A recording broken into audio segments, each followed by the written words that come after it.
Hola, ¿cómo están? Buenos días, buenas tardes, buenas noches.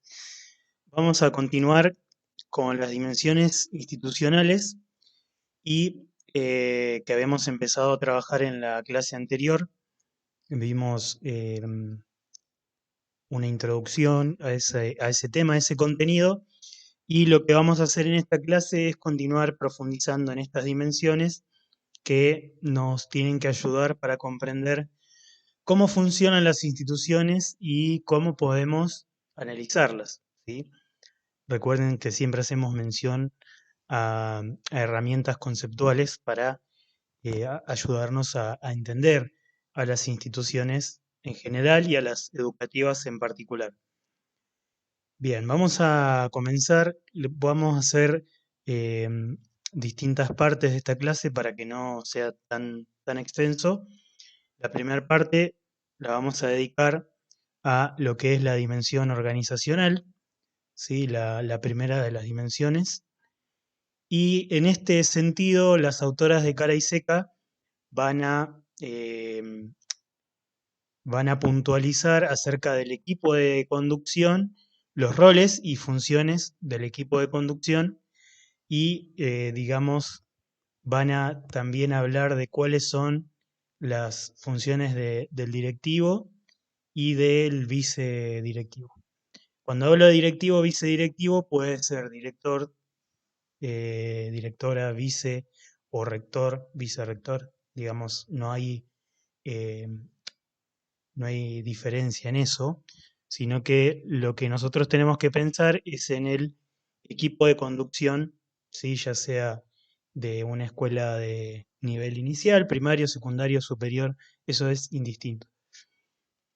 Entonces, lo primero que destacamos, que ya lo habíamos visto en la clase anterior, es que los roles están definidos desde la normativa, ¿sí? O sea, la normativa nos dice cuál es el organigrama de la institución, cuál es el rol que cumple cada persona y cuál es su función dentro de la institución. Pero además, la cultura institucional y la historia de las instituciones, de cada institución en particular, digamos, van a cumplir un papel bastante importante en cómo esas funciones se van a desempeñar y desarrollar en las instituciones.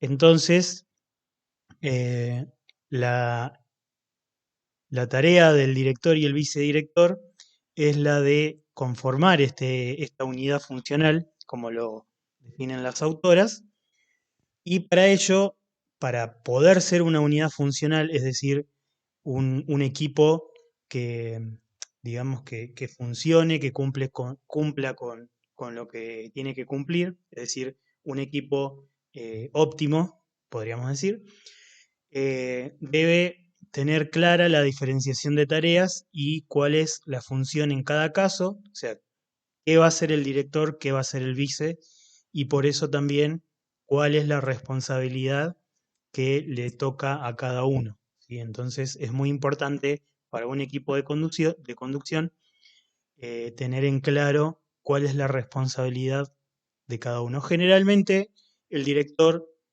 que bueno, esto lo vamos a ver en la siguiente diapositiva, el director eh,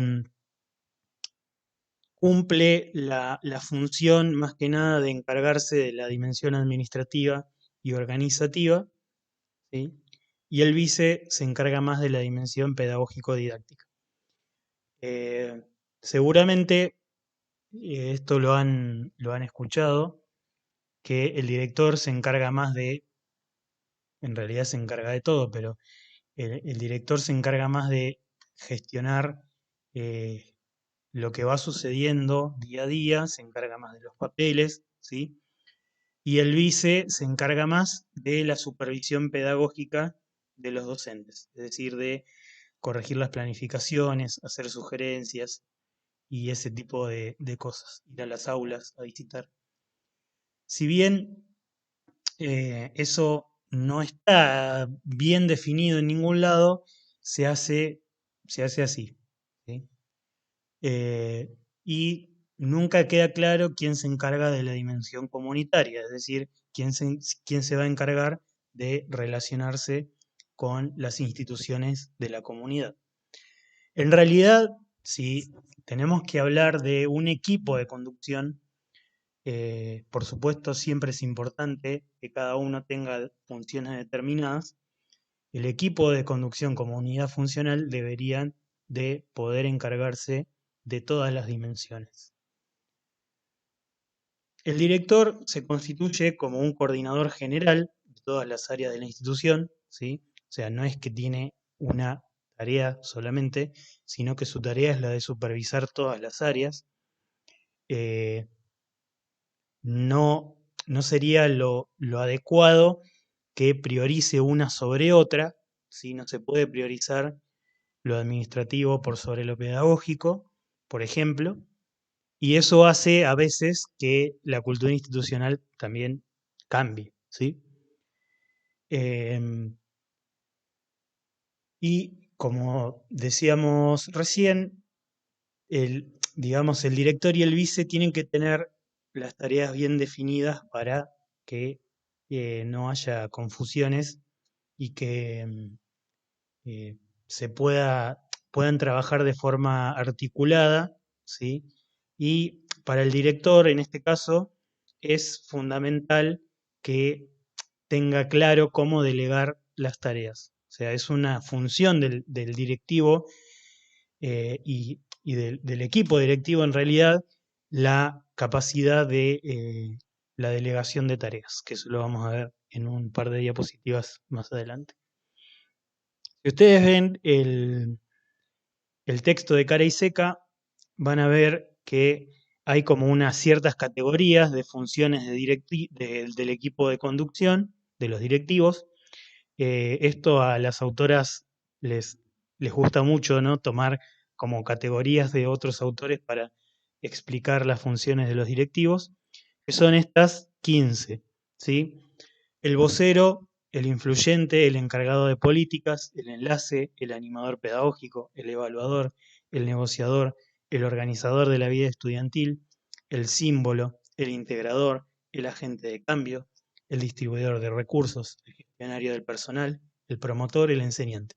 O sea, las funciones del equipo directivo, según las autoras, van a ir fluctuando entre una u otra, a veces simultáneamente, entre estas funciones, ¿sí? El vocero es aquel que lleva las quejas de la comunidad, el influyente es aquel que logra imponer sus intereses personales en el resto de los actores de la institución. El encargado de las políticas es aquel que tiene la capacidad de aplicar las políticas educativas que se piensan desde el Consejo de Educación o el Ministerio. El enlace es aquel que establece relaciones entre instituciones. El animador pedagógico es aquel que puede, digamos, establecer funciones desde lo que es la dimensión pedagógico-didáctica. El evaluador es aquel que va realizando un control de los objetivos propuestos. Bueno, el negociador es la función que implica la de poder gestionar los conflictos y tratar de solucionarlos. El organizador de la vida estudiantil es la función, digamos, que cumplen los directivos de tratar de eh, facilitar la vida de los estudiantes. El símbolo es el representante, o sea, es como el símbolo que representa eh, la institución frente a la comunidad. El integrador, que es que facilita los intercambios entre los actores, tratando de que se resuelvan los conflictos. El agente de cambio es aquel que propone ideas innovadoras. El distribuidor de recursos, el que em, gestiona los recursos humanos y materiales. El gestionario del personal es aquel que se encarga más de la administración de los recursos humanos. El promotor es aquel que trabaja desde una visión de conjunto, es decir, promueve el trabajo en equipo. Y el enseñante es aquel que se digamos, se enfoca en la vida de los estudiantes.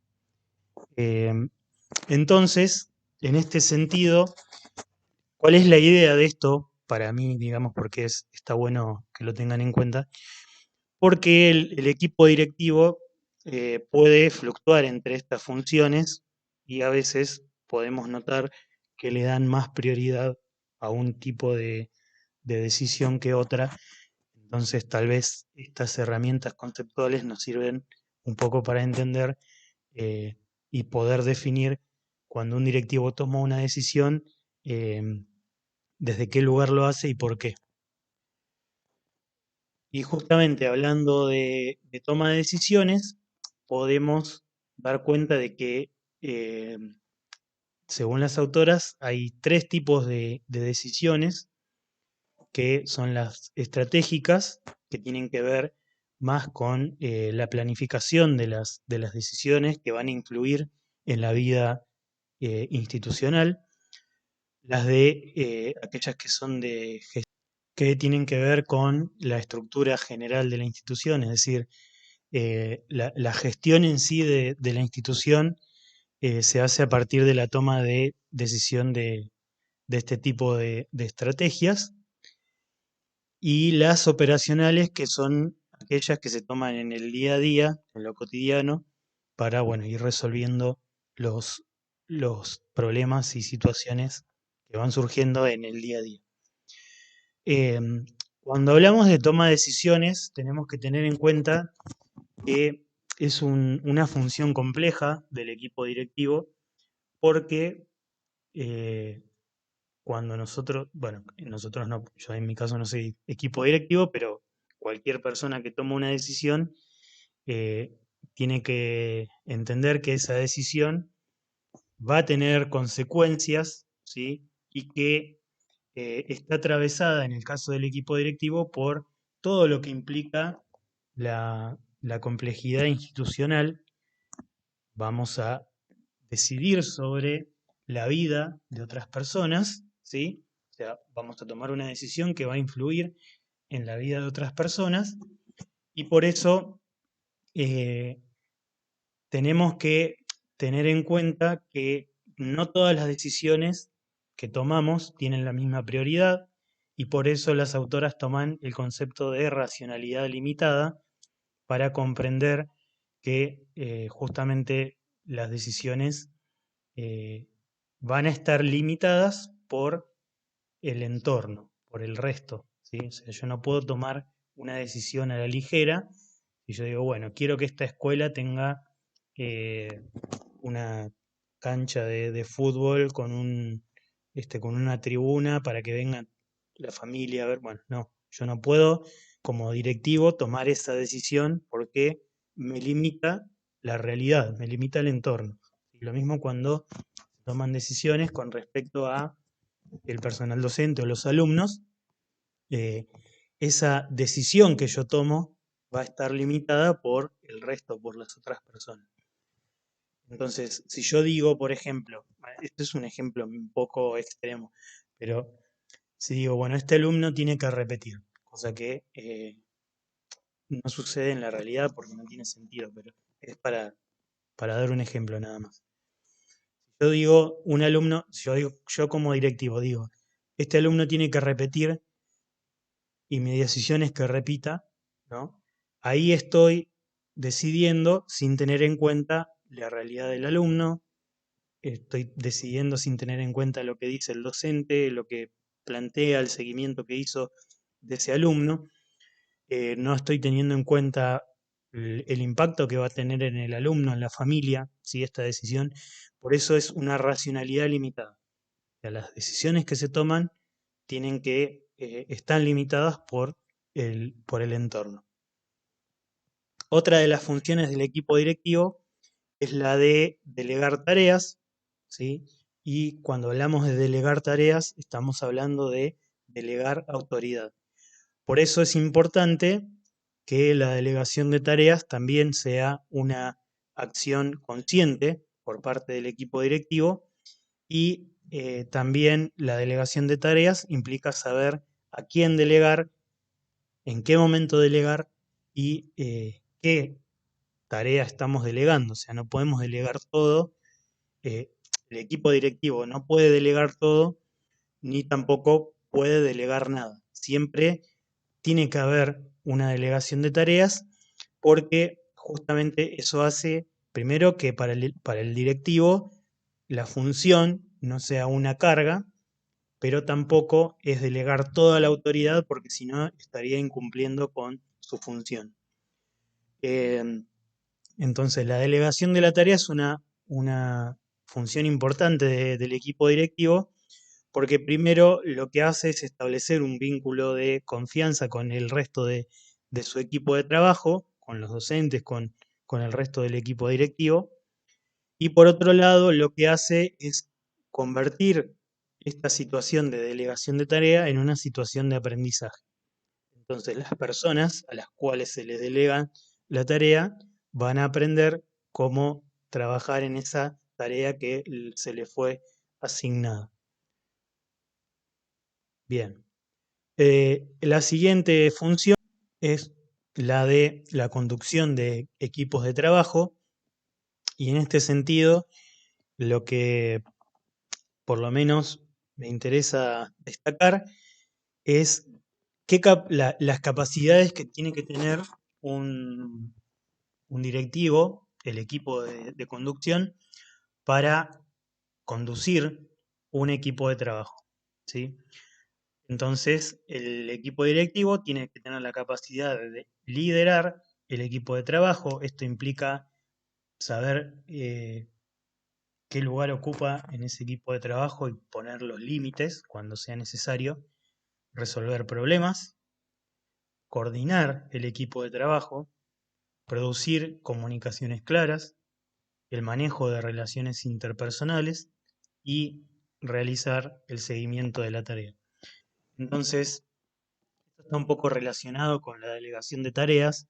Si yo propongo la resolución de una tarea, lo puedo hacer como directivo a través de equipos de trabajo. Entonces, por ejemplo, un ejemplo simple, ¿no? Hay que organizar el acto del Día del Maestro. Entonces, convocamos un equipo de trabajo para solucionar ese tema. Entonces, yo como equipo directivo tengo que tener la capacidad de supervisar ese equipo, resolver los problemas que vayan surgiendo, eh, comunicar de forma clara lo que yo quiero que hagan como directivo en ese acto escolar. eh, si hay un conflicto, saber cómo negociar, cómo intervenir en las relaciones interpersonales.